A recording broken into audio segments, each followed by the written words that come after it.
1000 की होती है हमारे प्लान में तो हमारी पॉइंट की वैल्यू 300 के आसपास रहती। बट चूंकि हमारी कंपनी ने कैपिंग ज़्यादा डाला था इसलिए पॉइंट की वैल्यू कहाँ तक चली गई 250 तक। बट कंपनी चूंकि कमिटेड है इस पॉइंट की वैल्यू को हम बरकरार रखेंगे, इसलिए इसमें सीआरएफ फंड कंपनी जोड़ देती है, लगभग 100 रुपये के आसपास मोटे हर महीने आ जाता है। तो ये पॉइंट की वैल्यू फिर से हमारी कितनी पहुंच जाती है 350। यानी देखा जाए तो वीकर साइड का 15% आता है हमारे पास सीआरएफ फंड ऐड करके, और सीआरएफ फंड हटा दूं तो वीकर साइड का 10% आज हमारी कंपनी यहाँ पे डिस्ट्रीब्यूट कर रही है। तो मैं रिपीट करूंगा फिर से, कैरी फॉरवर्ड एक प्लान में है, लेफ्ट वाले में कैरी फॉरवर्ड है तो आप 8 टाइम मल्टीप्लाई करोगे, मैं थोड़ा सा राइट से 8 टाइम मल्टीप्लाई करोगे वीकर साइड का। नंबर 2, यदि कैपिंग 300 गुना से अपर हो तो वैसे ही प्लान आज नहीं कल बदलने वाली तय है, तो आप कोई प्लान ऐसी मत ज्वाइन करो या करने दो, अपनी टीम को एजुकेट करो जहां पे कंपनी बांट ही ना पाए। तीसरी चीज, आपके टीम से यदि कोई व्यक्ति ऐसी कंपनी में जा रहा हो जहां पे मैचिंग छोटी है, कैरी फॉरवर्ड भी है, तो दुखी मत हो। 6 महीने 8 महीने साल भर में जब वो प्लान चेंज होगा, करनी निपटेगी तो खुद ही वापस आ जाएंगे वो, क्योंकि ये प्लान सर्वाइवल नहीं है। और मैं हमेशा बोलता हूं कि आपकी कंपनी में आपको तकलीफ कब होगी, आपको तकलीफ तब होनी चाहिए जब आपकी कंपनी में कोई ऐसा प्लान में कोई आपका टीम जाए जिस प्लान के अंदर में डिस्ट्रीब्यूशन सही हो, तो आपको तकलीफ हो। आपका टीम किसी जनरेशन प्लान में जाए जहां पे एकदम सब कुछ बैलेंस हो, तो आप जाओ उसे घर में मनाओ, चुनाओ, हाथ पैर जोड़ो, भाई मत जा, आ जा यार, तब तो दिक्कत है। उसको जाके मना लो आप, क्योंकि एक बार गया तो वापस नहीं आएगा। लेकिन कोई ऐसी कंपनी में जाते जहां शॉर्ट टर्म प्लान है, डिस्ट्रीब्यूशन ही सही नहीं है, तो वहां पे आप टेंशन मत लो, उससे संबंध रखो, उससे संबंध मत तोड़ना। कई लोग आपकी टीम से गए और आप ही की टीम तोड़ रहे होंगे, संबंध मत तोड़ो, उससे बोलो कोई बात नहीं, मैं तुम्हारे साथ में हूं भाई, क्योंकि आपको पता है कि जब वो वापस आएगा कल, वो जब सेटिंग मिलेगी, पावर वीकर मिलेगा, और ऊपर से एक कंपनी ऐसी आई है जो 500 की मैचिंग तो दे रही है, तो उसके चक्कर में कुछ लोग हमारे यहाँ से चले गए। 500 की मैचिंग के बाद वो बंदा कैरी फॉरवर्ड भी प्लान में है और साथ में खुलेआम पावर लेक कंपनी दे रही है, वर्चुअल लेक दे रही है। तो सोचो जरा सा, जो कंपनी वर्चुअल लेक नहीं दी, पावर लेक नहीं दी, ओके लाइफ केयर, उसका 6 बार मल्टीप्लाई हो रहा है, तो जो वर्चुअल लेक पहले दिन से दे रही उसका क्या हालत होगा। जिस कंपनी में कैरी फॉरवर्ड नहीं है तो 6 बार मल्टीप्लाई हो रहा है, जहां कैरी फॉरवर्ड भी है वो कंपनी का क्या हालत होगा। सर प्लान क्रैश होना तय है, लेकिन मार्केट में दोस्तों बहुत सारी ऐसी कंपनियां खुलती हैं जिनका ड्रीम होता है एमडी साहब का कि 25-50 करोड़ बना के अंदर कर लो, दुनिया गई भाड़ में, अपना काम बनता, भाड़ में जाए जनता। और जब ये सिचुएशन होती है, उसी केस में दिक्कतें यहां पे आती है कि कंपनी पैसा डिस्ट्रीब्यूट नहीं कर पाती। जब कंपनी पैसा डिस्ट्रीब्यूट नहीं कर पाती, चैलेंज आनी शुरू हो जाती है। तो मैं रिपीट करूंगा, यहां पे बात ओके लाइफ की नहीं है, वेस्टीज की नहीं है, मोदी की नहीं है, एम्बे की नहीं है, प्रोवेदा की नहीं है, माई लाइफस्टाइल की नहीं है, किसी की नहीं है। यहां बात एक जनरल डिस्ट्रीब्यूशन का है। कैरी फॉरवर्ड है, 8 टाइम जाएगा ही जाएगा, कोई रोक नहीं सकता। तो 8 टाइम जाने के बाद वो क्या प्लान सर्वाइव करेगा, निकाल लेना। आप कोई प्लान देख के आप सिर्फ 3 चीज पूछा करो कि भाई साहब प्लान में डिस्ट्रीब्यूशन कितनी है, पहले बताओ, पूरा डिस्ट्रीब्यूशन देख लो, फिर पूछो भैया हाईएस्ट इस कंपनी का टारगेट क्या है वो देखो। जैसे हमारे यहाँ यदि हम करते हैं बीबी का 70% कंपनी डिस्ट्रीब्यूट करती है 77%, तो हाईएस्ट डिस्ट्रीब्यूशन कितना है फिर 77। वहां पे जाने के लिए टारगेट क्या है, 50-50 की मैचिंग, प्लान खत्म हो गई। अब दूसरी कंपनी में जाओ, पूछो भैया हाईएस्ट टारगेट क्या है। किसी ने एक कंपनी का नाम लिया जिसका छोटी छोटी मैचिंग होती है 500 के आसपास।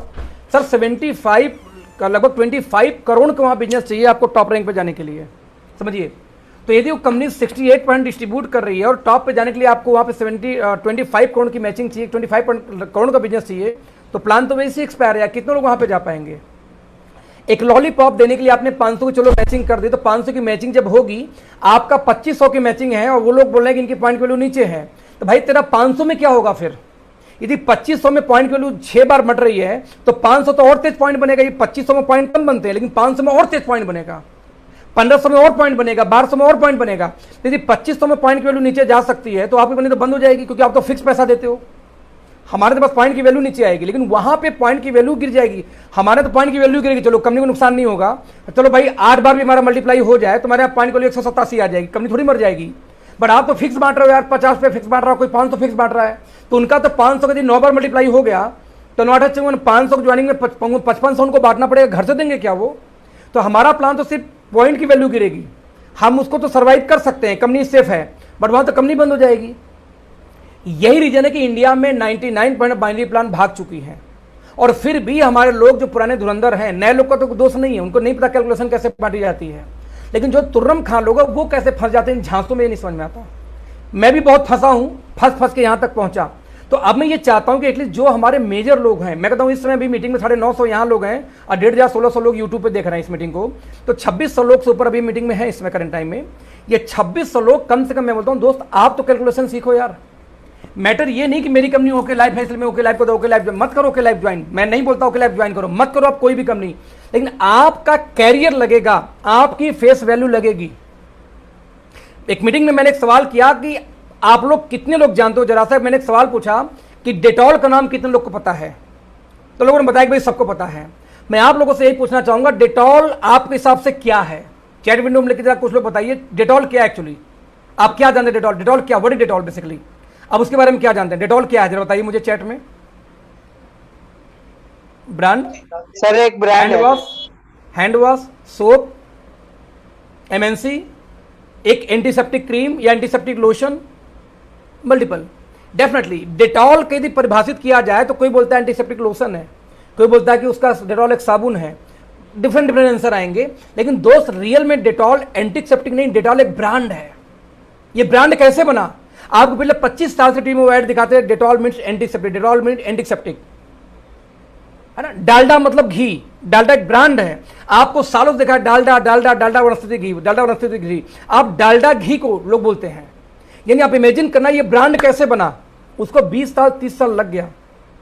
डेटॉल मतलब एंटीसेप्टिक, डेटॉल मतलब आपका फूड सप्लीमेंट, डेटॉल मतलब आपका पानी, डेटॉल मतलब आपका वॉशिंग पाउडर। डेटॉल कभी जिंदगी में एक ब्रांड नहीं हो सकती थी उस टाइम में। जो ठीक वैसे हमारी आपकी ब्रांड इमेज कैसे बनती है किसी कंपनी को लेकर के, क्या है आपकी ब्रांड इमेज, क्या है मेरी brand image? Okay life care. आप हर 6 महीने में कंफ्यूज जाते हो, कंपनी बदल देते हो, कह रहे उसमें ज्यादा बढ़ रहा है वहां चले जाएंगे।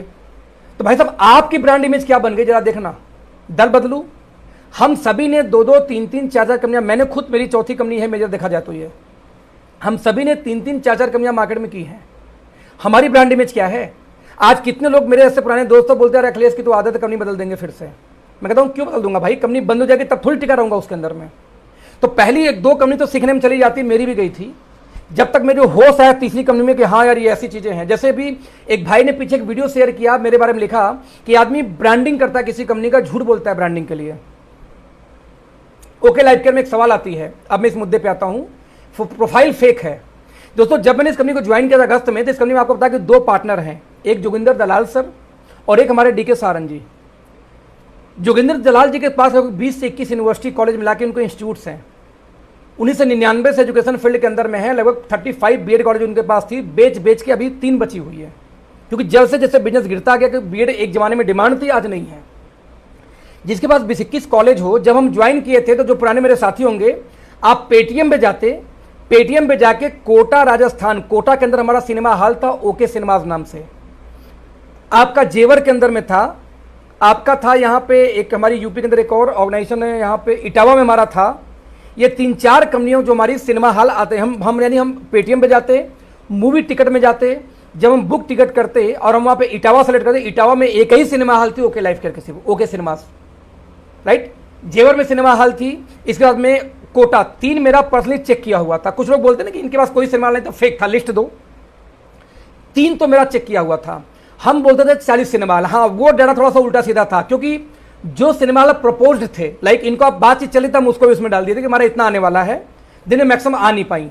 जैसे मैं एक आंकड़ा बताऊं कि जो हमारा यहाँ जेवर चूंकि नोएडा के पास में है, तो जेवर के सिनेमा हॉल में बंद क्यों हुई थी कि जेवर में सर ने एक एग्रीमेंट किया था, एग्रीमेंट में साइन हुआ था कि 2 स्क्रीन हम आपका लेंगे रेंट पे।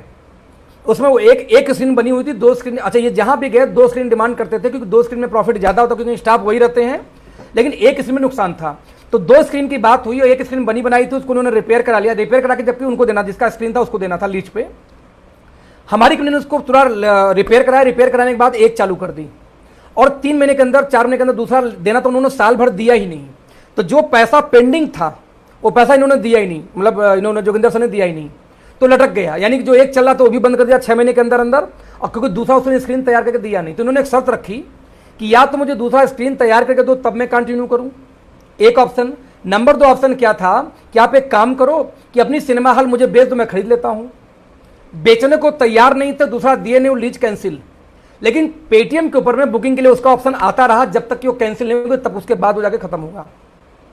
लगभग 7-8 महीने 9 महीने पहले ऑलमोस्ट इनको कई सिनेमा हॉल में ऐसे नुकसान हुआ, राइट, जैसे कि जेवर में हुआ, वैसे कई में नुकसान हुआ।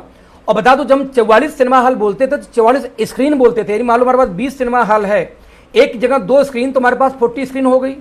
हम उसकी बात करते थे, लोगों ने उसको उल्टा बता दिया कि बोलते हैं 44 सिनेमा लिस्ट बताओ। तो पेटीएम में बकायदे हम लोग बुकिंग करते थे जो पुराने थे। अब आज दिखा नहीं सकता क्योंकि आज वो लिस्ट आता नहीं, क्योंकि हमारी इस्तेमाल का धंधा हो गया बंद। सर वो फेक नहीं था, रियल था, बता दूं आपको। संख्या ऊपर नीचे पॉसिबल थी क्योंकि हम स्क्रीन की बात करते थे। नंबर 2, लोग बोलते हैं उनकी ओके टाइप टीवी चैनल कहाँ थी। तो भैया आप यूट्यूब पर जाके ओके इंडिया न्यूज चैनल डालिए, हमारे ढेर सारे समाचार न्यूज क्लिप्स मिल जाएंगे। मुश्किल से 3 महीने पहले टाटा स्काई से एयरटेल से बंद हुआ, जो 3 महीने पहले तो सभी जानते हैं था हमारे पास चैनल। रीजन था कुछ चीजें चल रही थी, नतीजा उसको जियो के प्लेटफॉर्म में कंपनी शिफ्ट करने जा रही है। हमारी कंपनी मानती है हम विजनरी हैं। आज आप बता दूं कि मेरे घर में पिछले 2.5 साल से कोई TV channel DTH Tata sky Airtel मेरे घर में है, बट कभी चला नहीं। हम नेटफ्लिक्स देखते हैं, हम अमेजन प्राइम देख लेते हैं, हम हॉटस्टार देख लेते हैं लाइव ऑनलाइन, जब चाहे जब, 2 मूवी चाहे जब 2 समाचार चाहूँ तब। जियो सिनेमा देखते हैं, लेकिन हमारे पास टीवी चैनल हमारे नहीं चलता। आने वाला चैनल दोस्तों ओटीटी प्लेटफॉर्म का है, टीवी चैनल्स का नहीं है। आज जो भविष्य देख सकता है 4 साल पहले का, वही हमेशा जीतता है। मुझे याद है कि पिछले 2 साल से मैंने यूट्यूब से, मैं इंटरनेट से हमेशा MP3 डाउनलोड कर करके अपने कार में सुना करता था। पिछले 2 साल से मैंने एक भी MP3 का गाना डाउनलोड नहीं किया मोबाइल में। क्यों? विंक म्यूजिक फ्री मिल जाती है एयरटेल के मोबाइल वालों को। 100 रुपये महीने में मेरे पास में ये अमेजन म्यूजिक मेरे पास सब्सक्राइबर है। नया गाना लाइव हमेशा चलता रहता है इंटरनेट पे, वो हाई क्वालिटी का क्यों डाउनलोड करूंगा मैं, और जो गाना सर्च पे तुरंत मिल जाता है। तो आने वाला जो टाइम दोस्तों एप्लीकेशंस का, ओटीटी प्लेटफॉर्म का है। हमारी कंपनी सिंपल प्लानिंग कर ली कि हमें जियो प्लेटफॉर्म पे जाना है, क्योंकि जियो ने आज के 8 महीने पहले अनाउंस किया था कि फर्स्ट डे फर्स्ट शो हम लेके आएंगे। एक पहली कंपनी थी। ये तो कोरोना के चक्कर में आजकल जियो पे भी आना, सॉरी आजकल अभी देखिए अमेजन प्राइम ने मूवी रिलीज की, नेटफ्लिक्स पे अभी फ्राइडे को रिलीज हुआ था कि पहली बार मूवी सीधे वहीं पे आ रही थी। नहीं तो ये प्लेटफॉर्म ऐसा प्लानिंग सिर्फ रिलायंस लेके आई थी जियो के अंदर में, राइट। तो हमारी कंपनी उस प्लेटफॉर्म पे मूव कर रही है। दैट से हमने अभी टीवी चैनल 3 महीने पहले हमने बंद किया। हालांकि ऑफिस अभी ऑफिशियल हमारा ऑफिस चालू है, ऑफिस में कोई जाए तो। मेरा कनेक्शन क्या था, थोड़ा टीवी चैनल भी था, फेक नहीं था। दृष्टि होटल किसी ने बोला, सर आप जरा जाके देखना, हमारी जो हेड ऑफिस है, हेड ऑफिस के ऊपर में 62 रूम का जो होटल बना हुआ है सर, वो दृष्टि होटल के लाइसेंस पे ही बना हुआ है, उसी के नाम पे। वो फ्रॉड नहीं है। 62 रूम तो ऑफिस में ही बना के रखा हुआ है दृष्टि के नाम से, वो भी फ्रॉड नहीं है, रजिस्ट्रेशन है, होटल बनाया हुआ है हमने बकायदे। लोग बात करते हैं। और ध्यान दीजिए यहाँ पे कि मैं आपको बोलना चाह रहा हूँ, जो प्रोफाइल हमने दिखाई थी वो एक प्रोफाइल 100% सही था, गलत नहीं था। आज भी मैं इससे मुकर नहीं रहा हूँ, वो 100% सही था।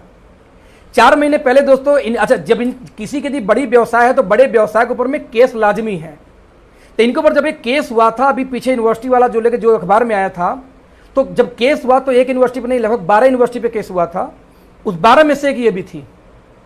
इनके ऊपर पर्सनली 42 लाख का मुद्दा था। जो कंपनी सर 35 लाख 34 लाख एक एक आदमियों को पे आउट देती हो, अब कोई ये बोले कि 42 लाख उन्होंने फ्रॉड किया था, तो हंसने वाली बात है ये, बट थी तो थी। तो इनके ऊपर एक मुकदमा हुआ 4 महीने पहले के, भैया छात्रवृत्ति यानी वजीफा का घोटाला हुआ था। उस केस में नतीजा समझदार आदमी क्या बोलता है कि इन्होंने बाकायदे रिजाइन कर दिया ओके लाइफ के बोर्ड से, और वहां पे किसको, अपनी मदर को ऐड कर दिया। गांव प्रधान का चुनाव होता है दोस्तों, आपकी कभी महिला सीट आ जाती है। जब महिला सीट आ जाती है सर, 45 करोड़ का पूरा कंप्लीट है वो, ओके लाइफ का कंप्लीट नहीं है, 12 पूरा लेके 45 करोड़ का मामला है इनको, और 42 लाख टोटल है। वो तो आपको आ ही जाएगा सामने। खैर, तो समझदार आदमी कौन है को रिजाइन दे दिए तुरंत बोर्ड से हो गए फर्जी, और वहां से रिजाइन करने के बाद में उन्होंने अपने मदर को वहां पे कर दिया। आप जरा इमेजिन करना 1 मिनट के लिए कि एक कंपनी में केस होता है। मैं आपको जरा सा 1 मिनट इमेज दिखाता हूं आपको। डेस्कटॉप मैंने शेयर किया, I am so sorry. Share करने के बाद में मैं आता हूं गूगल पे। आप जरा गूगल पे जाओ, गूगल पे जाके डालो direct selling companies in India. जब यहाँ डालोगे तो यहाँ पे क्या आएगा, कंज्यूमर हेल्पलाइन का जो गवर्नमेंट ऑफ इंडिया की वेबसाइट आती है। इस वेबसाइट के अंदर दोस्तों उन कंपनियों का लिस्ट आता है जो भारत में रजिस्टर्ड है अभी भारत सरकार के पास। सबसे नीचे जाएंगे तो यहाँ पे कंपनी आती है, उसका नाम जो सबसे नीचे जाएंगे तो दिखा क्या जा रहा है कि 457 कंपनियां दोस्तों ऐसी हैं जो गवर्नमेंट ऑफ इंडिया के पास रजिस्टर्ड हैं नेटवर्क मार्केटिंग करने के लिए। नाउ यहाँ पे राइट साइड में देखो ये खाली जगह है। यदि इस खाली जगह में जाओ तो यदि किसी कंपनी के ऊपर केस हुआ है तो वहां पे दिखाई देता है। जरा देखते हैं किस के ऊपर केस हुआ, ये देखिए द डिटेल ऑफ केसेस है ना। यहाँ पे किसके अंदर में हुआ था, ये कंपनी है DHW प्रमोशन प्राइवेट लिमिटेड, कहाँ की है, मध्य प्रदेश की, MP की केस है। अब यहाँ पे जब हम देखते हैं एक कंपनी जो वर्ल्ड की सबसे बड़ी है, इट्स कॉल्ड एमवे, राइट।